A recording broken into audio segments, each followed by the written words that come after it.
Alrighty, now we're going to work on creating a new asset to allow our player to move around in the scene. Before we do that, let's just quickly practice flying around and looking in the scene. We can hold right click to bring up this eyeball, and then we can look around by dragging, and we can hold W to go forward, and we could point the mouse to go different directions.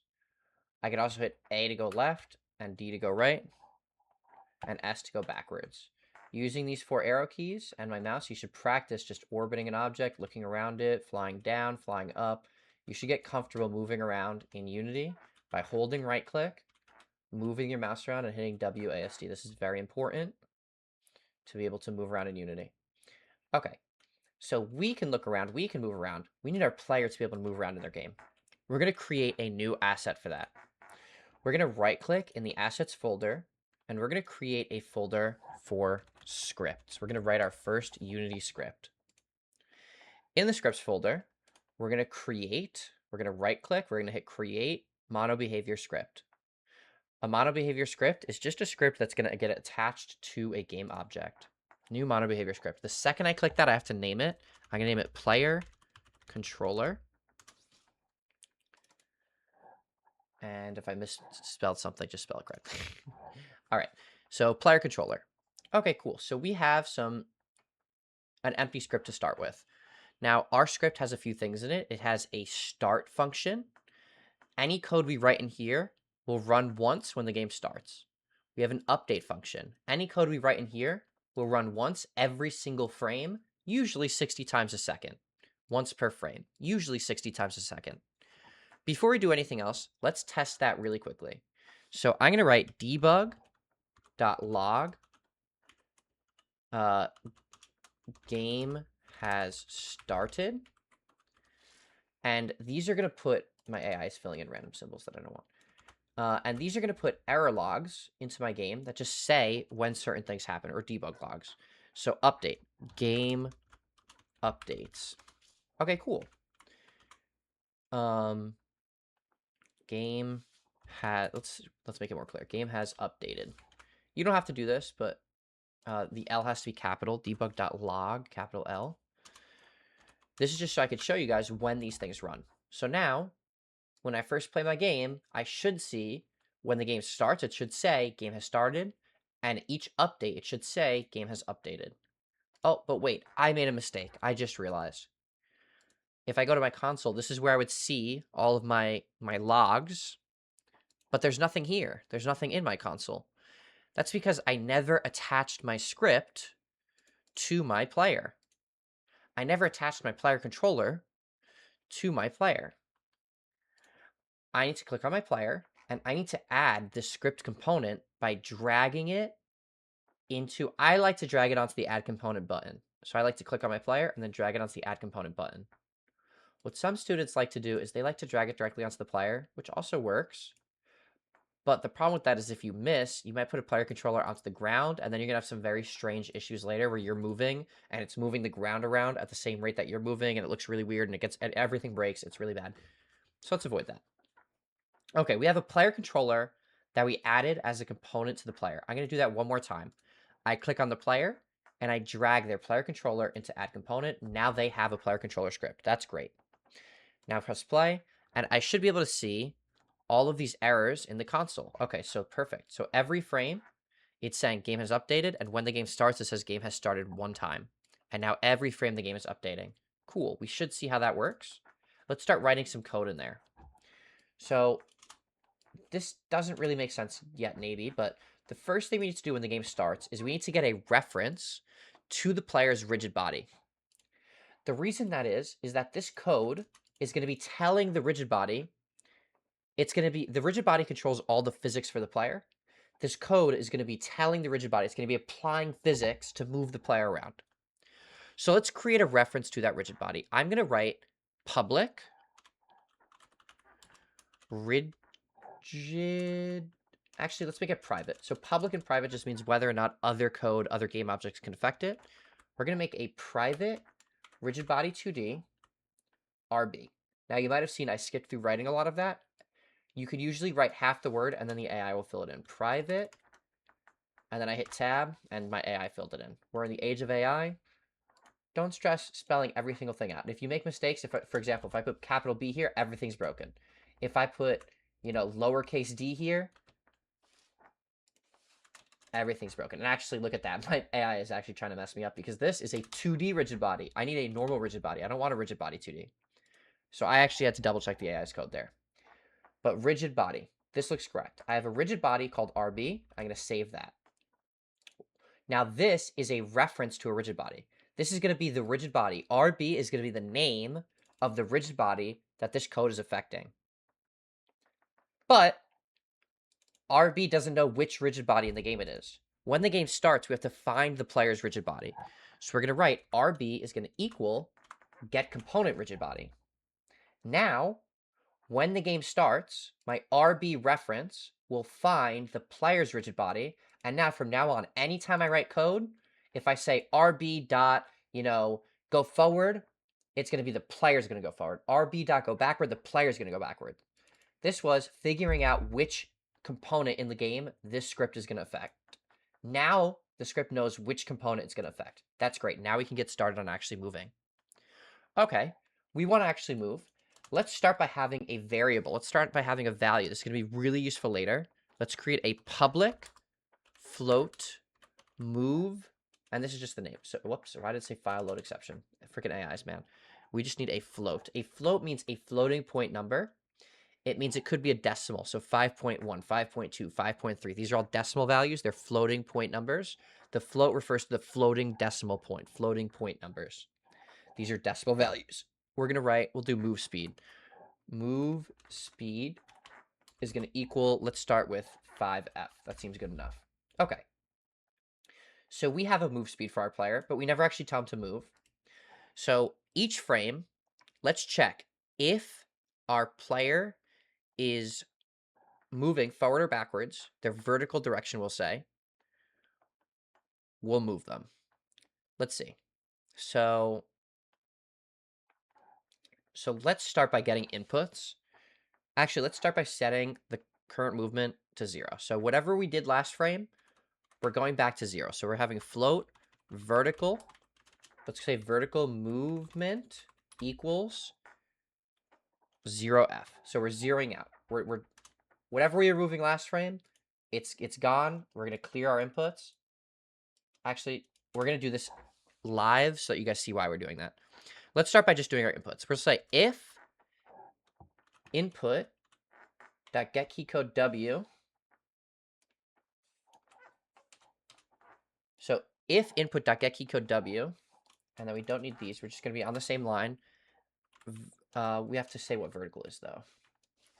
Yeah, we have to say vertical equals 0. Float vertical equals 0F. So we're starting, and if we're not pushing any buttons, we're at 0. If we're pushing W, we're going to add 1 to the direction we're moving. Vertical plus equals 1F. So the vertical movement that we have we'll add 1 to it. And if input dot, I'm just going to copy this line. I'm going to copy this because it's going to be the same thing again. If we're pressing W, our vertical will be plus 1. And it's going to be minus 1 if we're pressing S. I'm going to save that. Okay, so now we have this vertical value. And it's going to go up and down based on whether we're pressing W or S. Now we need one more thing.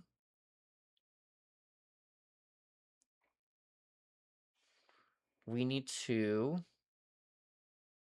apply that direction.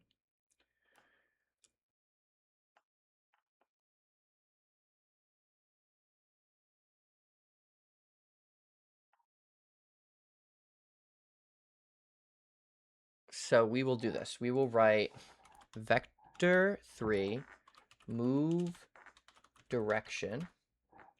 The direction we're moving is going to equal transform dot forward, the current direction we're moving, times, no, we're going to multiply our forward direction by this vertical value we created. Okay, seems good enough. Now we have to do one more thing. We have to actually look at the rigid body, and we have to set the rigid body's movement to that value. So let's do rigid body, and we're going to tell it to set its linear velocity is going to equal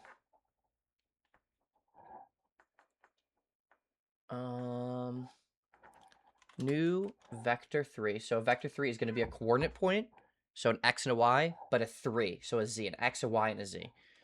So for now, we're just going to do only the x value, and the other ones we're just going to do 0. So we're not going to be moving on the z, we're not going to be moving on the y, and we'll just say move direction dot x times move speed. Yeah, that looks good.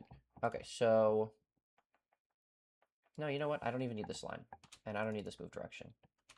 We could just do vertical. Okay, so sorry, this is a little simpler than I was making it out to be. We're just looking at, I should make this bigger for you guys, I'm sorry. So every update, every frame, we're creating this vertical value. This is how much we're moving forward and backwards. Right now it's 0. And then if we're pressing W, we'll increase it by 1. We'll move forward by 1. That frame. If we're pressing Fs, we'll move backwards by 1. If we're pressing both, it's going to add 1, subtract 1. It'll be back to 0. If we're pressing W and S, it won't be moving. Then we're going to look at our rigid body. We're going to look at our linear velocity. That's the physics component of our rigid body.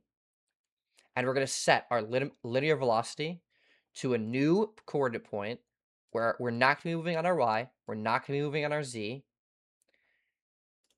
But our forward and backwards is going to be set by vertical times whatever our move speed is. So whichever button we're pressing times our move speed. I think this should work.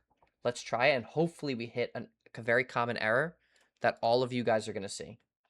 So we have our player controller in. When I press play, hopefully it says I'm using the wrong Unity input system, because you guys are all going to have that error. There we go. Invalid operation exception. You're trying to use input, but you switch to active input handling to input system package in the player settings.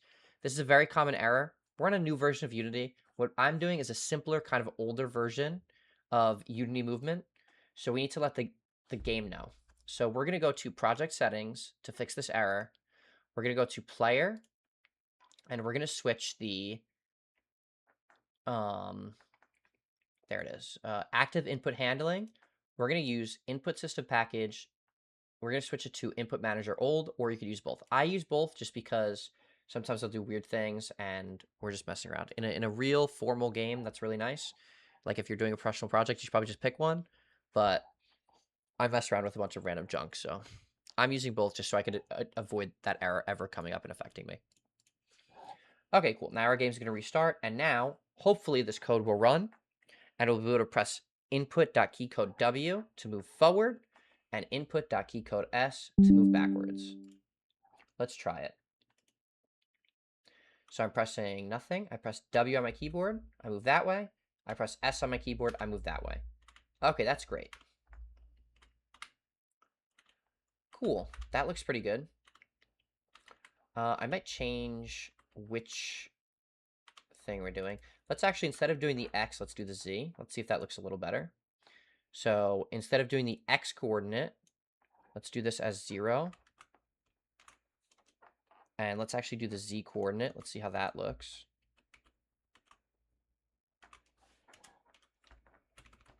So Z coordinate, I'm going to set to my inputs. And let me see how that looks.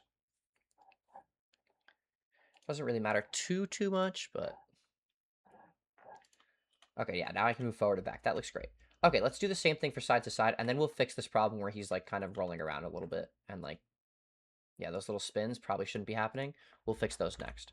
Let's do side to side in our code first. Okay, so we did forward and back. Let's do the same thing again, but for side to side. So we'll do a float vertical. We'll do horizontal is 0F. And then these two keys will be A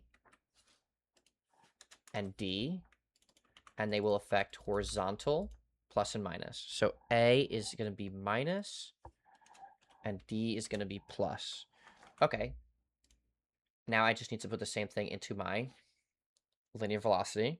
Is we should have horizontal times move speed, and that'll be my horizontal movement. Cool. Okay, seems great. Yeah, let's see if it works. So we just did the same thing again. We just renamed a couple things, and we used two different keys, A and D, and we are setting the X coordinate instead of the Z coordinate for which direction we're moving. Okay, let's try this. A and D is working. Oh, beautiful. Okay, I can move around in every different direction now. That looks great. That's cool. So let's fix the spinning rotating thing. We have a property in our rigid body called constraints. And let's freeze the rotation on the X and the Z. That should make it so that this has behaviors that we like a little bit better. Okay. Yeah, you've never seen Mario like fall over on his side, stuff like that. Okay, this is a pretty good player controller. I'm considering ending the video here, or we could add a few more little things. We'll end this video here. We have a player that can move around, and in the next video, I'll add some other movement mechanics and make this a little bit more complicated. And we'll start working on camera maybe in the video after that.